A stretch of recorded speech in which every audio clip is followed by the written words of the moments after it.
नमस्कार दोस्तों, मेरा नाम निपुन जोशी है और आज हम लोग पुनर्विवाह या सेकंड मैरिज के विषय पे चर्चा करने वाले हैं। देखिए दोस्तों, मैं आया तो यहाँ पे सनसेट देखने के लिए था, तो शायद मुझे तो सनसेट देखने को ना मिल पाए, लेकिन आप लोग इस वीडियो के माध्यम से सनसेट ज़रूर एंजॉय कर लें। और इसके साथ ही दोस्तों देखिए, हम लोगों की ऑलरेडी जो नवग्रह श्रृंखला में शुक्र ग्रह पे चर्चा चल रही है। शुक्र ग्रह भी कहीं ना कहीं रिलेशनशिप को रिप्रेजेंट करते हैं। कल ही मैंने फेसबुक में एक पोस्ट शेयर करी थी जिसमें मैंने आप लोगों को ये बताया था कि डिविजनल चार्ट को किस तरीके से आप लोगों को अध्ययन करना होता है। और इसके साथ ही साथ दोस्तों देखिए, हाल फिलहाल में मैंने काफ़ी कंसल्टेशंस में इस पैटर्न को भी पाया कि जहाँ पे लोगों के रिलेशनशिप में बहुत प्रॉब्लम्स चल रही हैं। काफ़ी लोग डिवोर्स की सोच रहे हैं, काफ़ी लोग सेकंड मैरिज को लेके भी कंसर्न है, क्यूरियस हैं। तो क्यों ना आज हम लोग इसी विषय पे बात कर ले, क्योंकि देखिए दोस्तों, अब लॉकडाउन की वजह से ये भी स्थिति हो गई है कि कपल्स को, जो कि वैसे अपने अपने जीवन में अपनी अपनी जॉब्स में इतने बिजी रहते थे कि जिन इश्यूज़ को वो अभी तक इग्नोर करते आ रहे थे, इस लॉकडाउन की वजह से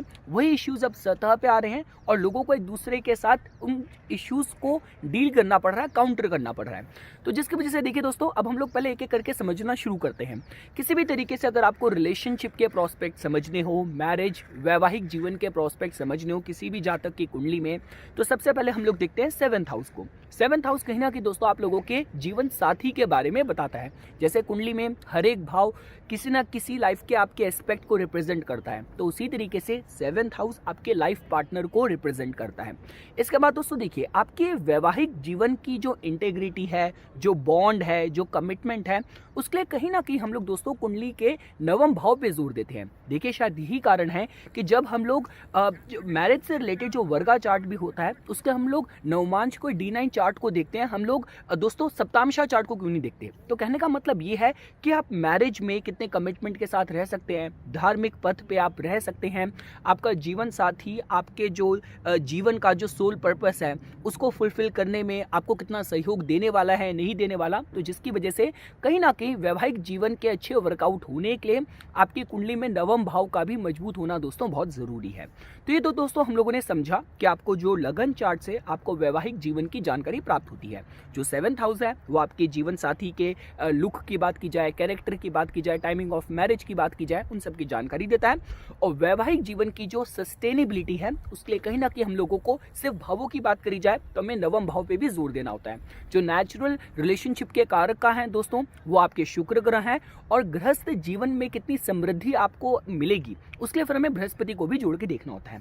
इसके साथ साथ दोस्तों देखिए, अगर आप लोगों को इससे जुड़े वर्गा चार्ट को देखना होगा तो जैसा कि आप लोग जानते हैं जो कि नवमांश चार्ट है, तो नवमांश चार्ट में भी आप लोगों को 7th हाउस की स्थिति देखनी है और D9 चार्ट की भी आपको 9th हाउस का विश्लेषण दोस्तों करना होता है। अब दोस्तों देखिए, यहाँ पे जो कैच है वो कुछ इस तरीके से है, जैसे मैंने आप लोगों को कल की पोस्ट में बताया था कि जब आपको किसी भी वर्गा चार्ट को देखना होता है तो आपको इस तरीके से देखना होता है कि उस वर्गा चार्ट में जो आपका लगन चार्ट का जो लग्नेश था उसकी स्थिति कैसी है। जो आपका जिस भी वर्गा चार्ट को आप देख रहे हैं, जैसे इस केस में आप नवमांश को D9 चार्ट को देख रहे हैं, तो उसका जो लग्नेश बनेगा उसको हम वर्गेश बोलेंगे। तो सपोज कीजिए फॉर एग्जांपल, अगर आपके D9 चार्ट में जो आपका लगन है वो अगर आपका वृषभ हुआ, तो इसका मतलब आपको जो वर्गेश है D9 चार्ट में लगन का जो लॉर्ड है वो शुक्र ग्रह हुए, आपको वर्गेश की स्थिति देखनी है। और इसके साथ साथ जो नेचुरल वर्ग कारक है, तो D9 चार्ट के जो नेचुरल वर्ग कारक है वो शुक्र ग्रह है। तो दोबारा से आपके जो शुक्र ग्रह का कहीं ना कहीं D9 चार्ट में इंपॉर्टेंस आ जाता है। इसके साथ साथ आपको D9 चार्ट के भी 7th हाउस के लॉर्ड को देखना है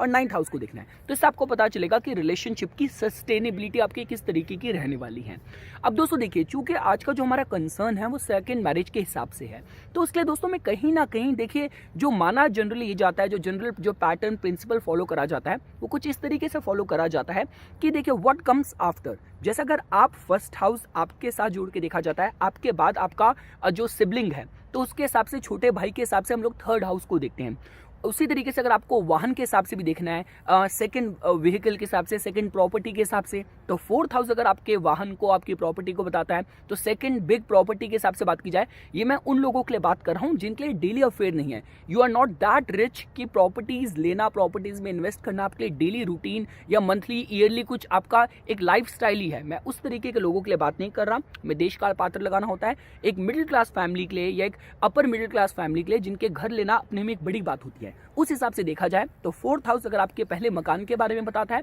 व्हाट कम्स आफ्टर, तो उससे आप 3 भाव आगे जाएंगे दोस्तों, तो फिर आप लोग पहुंच जाएंगे दोस्तों कहीं ना कहीं आप 6th हाउस में पहुंच जाएंगे। वहां से आपको सेकंड हाउस, सेकंड व्हीकल के हिसाब से आपको दोस्तों जानकारी मिल सकती है। तो उसी तरीके से दोस्तों देखिए, जब हम लोग बात करते हैं सेकंड मैरिज के हिसाब से, तो कहीं ना कहीं इसलिए आपको 9th हाउस पे आना पड़ता है। तो कहने का मतलब यह है दोस्तों कि जो 7th हाउस अगर आपके रिलेशनशिप के बारे में बता रहा है, इसके बाद व्हाट कम्स आफ्टर दैट, तो अगर आपको सेकंड मैरिज के हिसाब से देखना है तो आपको कहीं ना कहीं 9th हाउस पे दोस्तों जोर देना होता है। तो इतना मैं जरूर कहूंगा कि दोस्तों देखिए, नो मैटर जो कुछ भी आपके जीवन में परिस्थितियां बनी, आपका रिलेशनशिप अनफॉर्चुनेटली दुखद बात थी कि वर्कआउट नहीं करा, लेकिन अगर आपको सेकंड मैरिज के प्रोस्पेक्ट के हिसाब से करना है तो उस समय आप जितने भी रिलीजियस ऑस्टेरिटीज करेंगे, व्रत करेंगे, ईश्वरीय पूजा पाठ करेंगे, देव दर्शन करेंगे, तो सेकंड मैरिज होने के हिसाब से आप जो परिस्थितियां हैं अपनी जीवन में पेस अप कर सकते हैं, फास्ट कर सकते हैं। इसके साथ साथ दोस्तों देखिए, आपने जैसे ही आपने लगन चार्ट के 9th हाउस की स्थिति, 9th लॉर्ड की जब आप स्थिति देखेंगे, उससे आपको आपकी सेकंड मैरिज के बारे में उसकी जानकारी प्राप्त होगी। अब दोस्तों देखिए, एक चीज जो मैं यहाँ पे आपको एक एडिशनल पॉइंट देना चाहता हूँ, वो ये देना चाहता हूँ कि आप लोगों को इस बारे में भी पता होना चाहिए कि अगर आपकी अनफॉर्चुनेटली अगर आपकी फर्स्ट मैरिज वर्कआउट नहीं करी, तो आपको उस समय ग्रहों की दशा, आपको सबसे पहले उनका आकलन करना होता है। क्योंकि देखिए दोस्तों, हमारी कुंडली में ग्रहों की स्थिति तो है, लेकिन कौन सा ग्रह हमारी व्यक्तित्व का, अगर हमारा व्यक्तित्व को आप 360 डिग्री मेजर करके, मैप करके अगर समझेंगे, तो उस 360 डिग्री स्काई का, हमारी पर्सनालिटी का कौन सा पार्ट सजीव हो रखा है, ये हमारे जो जिन ग्रहों की दशा चल रही होती है हमें उससे पता चलता है। तो कहने का मतलब ये कि अगर फॉर एग्जाम्पल आपके केस में अगर आपकी केतु की आपकी महादशा चल रही है, केतु की अंतरदशा चल रही है, जो आपका सप्तमेश है उसकी आपकी महादशा है और अंतरदशा केतु का ही, तो आपके रिलेशनशिप में पहले से बहुत समस्याएं चल रही थी, और जैसे केतु की अंतरदशा आई, उसका सब पीरियड आया, आपका अनफॉर्चुनेटली आपका तलाक हो गया, आपके डिवोर्स की स्थिति बन गई। अब दोस्तों देखिए, सपोज कीजिए ऑल्दो केतु की जो अंतरदशा होती है वो एक स्मॉल फेज होता है, स्मॉल पीरियड होता है, लेकिन अगर केतु की महादशा भी चल रही है तो आपको पता होना चाहिए कि आपके रिलेशनशिप में जो ट्रबल्स आई थी, जो समस्या आई थी, वो जिस फेज में आई थी, जिस दशा में आई थी, आपको जो सेकेंड मैरिज के हिसाब से अगर सोचना है, so this is not the right time जिसमें आपको स्टेप लेना है। क्योंकि अभी आपके ग्रहों की जो परिस्थितियां हैं वो स्थिति ही ऐसी चल रही है कि अगर फॉर एग्जाम्पल अगर इस समय पे आपने दोबारा रिलेशनशिप में आप पड़े, आपने कहीं you took the marital vows, तो ऐसा हो सकता है कि परिस्थितियां दोबारा से वैसी ही बन जाएं। तो कहने का मतलब यह है दोस्तों, अगर आपके केस में ऐसा चल रहा है कि आपका रिलेशनशिप बहुत स्मूथ चल रहा था, एकाएक ट्रबल्स आनी शुरू हो गई, तो आपको पहले ये देखना होता है कि आपके जीवन साथी की जो दशा परिवर्तन हुआ है वो किस ग्रह का हुआ है, कौन सा ग्रह, कौन सी